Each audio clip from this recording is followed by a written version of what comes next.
मटण रस्सा तर आपण नेहमीच बनवतो, पण आज मी तुम्हाला माझ्या खास पारंपरिक पद्धतीचा तर्रीदार आणि झणझणीत मटण रस्सा कसा बनवायचा ते दाखवणार आहे. हा रस्सा पाचक आहे, याची चव तुम्ही विसरणार नाही. चला तर मग वेळ न लावता रेसिपीला सुरुवात करूया. नमस्कार, सविताच किचनमध्ये सर्वांचे खूप खूप मनापासून स्वागत. आज आपण बनवत आहोत मटण रस्सा, तर्रीदार, झणझणीत आणि खूप साध्या पारंपरिक पद्धतीने मी बनवत आहे. तर इथं 1 किलो मटण घेतलं आहे, स्वच्छ धुवून घेतलं आहे. याला मी थोडी हळद मीठ लावून मुरवत ठेवत आहे. अर्धा चमचा हळद आणि 1 चमचा मीठ टाकलं आहे चवीनुसार आणि हे छान असं लावून याला 15 ते 20 मिनटासाठी मुरवत ठेवूया आपण झाकण लावून. तर झाकण लावून ठेवलं आहे.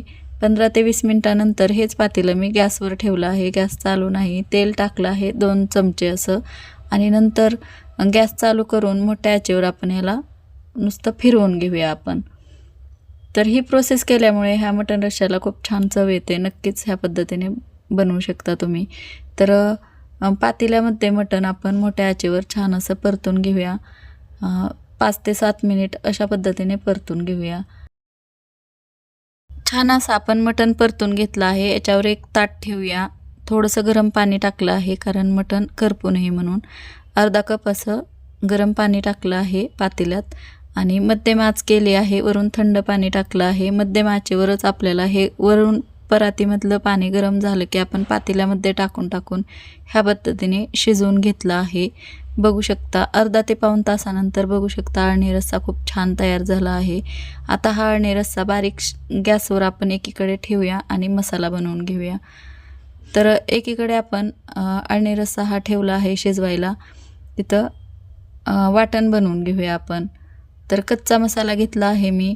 कांदा, आलं, लसूण, सुकं खोबरं, धने आणि तीळ असं घेतलं आहे. तर 1 चमचा कढईमध्ये तेल टाकलं आहे. यामध्ये सुकं खोबरं आपण भाजून घेऊया लाल होईपर्यंत. सुकं खोबरं आपण ह्याच कढईमध्ये थोडंसं तेल टाकून परतून घेत आहोत. लालसर होईपर्यंत परतून घ्यायचं हे खोबरं. अशा पद्धतीने परतून घेतलेलं खोबरं वाटण्यासाठी खूप छान असतं. तर नक्कीच ह्या पद्धतीने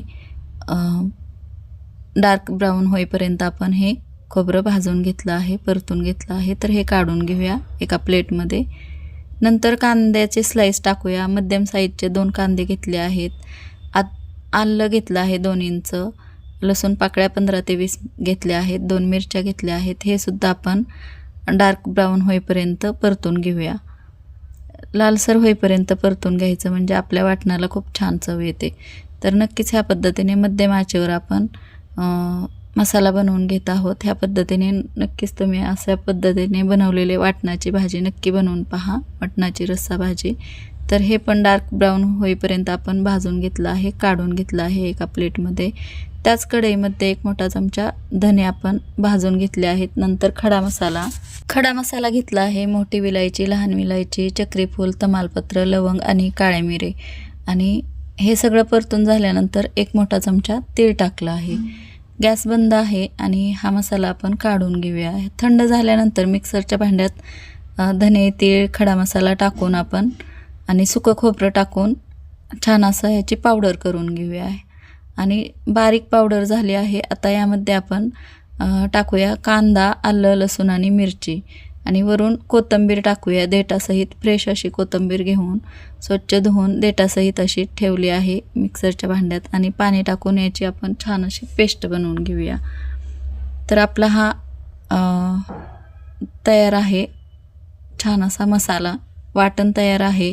तर एकीकडे आपला अळणी रस्सा छान शिजतोय तोपर्यंत आता हा मसाला बनवून घेतला आहे आपण, वाटण बनवून घेतलं आहे. तर तडका देऊन घेऊया. मसाला छान 2 ते 3 चमचे तेल टाकलं आहे. तेल गरम झालं आहे. त्यामध्ये टाकूया मसाला छान तेल सुटेपर्यंत आपण परतून घेऊया. हाच मसाला तुम्ही खलबत्त्यामध्ये किंवा पाटावर वाटून घेतला तर याची चव अजून दुपटीने वाढेल. आता यात टाकूया आपण मसाले. घरचा काळा मसाला 2 चमचे टाकले आहेत. लाल मिरची पावडर टाकली आहे 1 चमचाभर.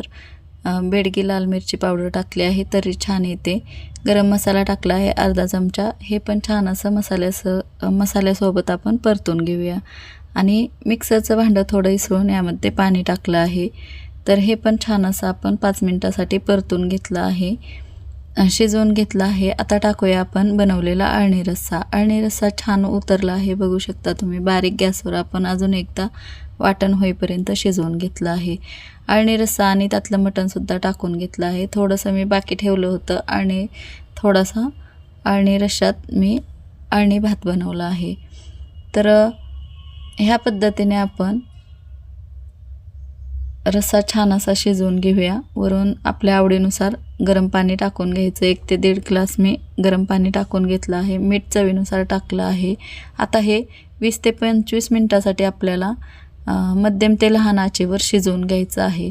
शिजवून झाल्यानंतर बारीक कट केलेली कोथिंबीर आणि वरून थोडासा गरम मसाला टाकूया, 1 पाव चमचा असा. याच्याने आपली मटण रस्सा भाजी खूप छान होते.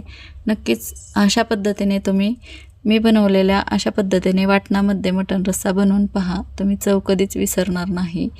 तर हा रस्सा खूप छान तयार झाला आहे. बघा किती छान तर्री आली आहे आणि सुगंध तर पूर्ण घरभर दरवळतोय. हा रस्सा तुम्ही बाजरीची भाकरी किंवा ज्वारीची किंवा गरम भातासोबतसुद्धा ट्राय करू शकता, सर्व करू शकता. तर नक्कीच ह्या पद्धतीने तुम्ही मटण रस्सा रेसिपी ट्राय करा. छान असा आपला मटण रस्सा तयार झाला आहे. हा मटण रस्सा आपण ज्वारीच्या भाकरीसोबत सर्व करूया. जर तुम्हाला आवडत असेल तर तांदळाच्या भाकरीसोबतसुद्धा तुम्ही सर्व करू शकता. तर मी ज्वारीच्या भाकरीसोबत सर्व करत आहे. तर एक ताट घेतलं आहे, त्यामध्ये प्लेट घेतली आहे. बघा किती छान तर्री दिसते. खूप छान ही मटणाची भाजी झाली होती. नक्कीच तुम्ही ह्या पद्धतीने एकदा ट्राय करा. आणि मटणाचा रस्सा घेतला आहे प्लेटमध्ये. मस्त तर्रीदार झणझणीत मटण रस्सा आपण सर्व केला आहे. त्यासोबत आपण ज्वारीची भाकरी सर्व केली आहे. त्यासोबत कांदा आणि लिंबू आणि मी बनवलेला अळणी भात सर्व केला आहे. बघू शकता ह्या पद्धतीने खूप छान हा मटणाचा रस्सा, अळणी भात आणि सोबत कांदा लिंबू खूप छान लागतो. एक लक्षात ठेवा, मटण आपण जेव्हा शिजवतो किंवा रस्सा वाढवतो त्यामध्ये गरम पाणीच घालायचं. थंड पाणी घातलं तर रश्श्याची चव बिघडू शकते. म्हणून तुम्ही गरम पाणीच टाका जेव्हा आपण रस्सा वाढवतो तेव्हा. अळणी रस्सा आपण जेव्हा मसाल्यामध्ये टाकतो तेव्हा गरम पाणी वाढवायचं असतं. आपल्याला रस्सा वाढवायचा असतो तर गरम पाणी नक्की तुम्ही वापरा, थंड पाणी वापरू नका. मस्त अशी ज्वारीची भाकरी, अळणी भात आणि कांदा लिंबूसोबत सर्व केलं आहे. व्हिडिओ आवडला तर लाईक, शेअर आणि सबस्क्राईब जरूर करा. भेटू पुन्हा अशाच नवीन रेसिपीसोबत. तोपर्यंत धन्यवाद.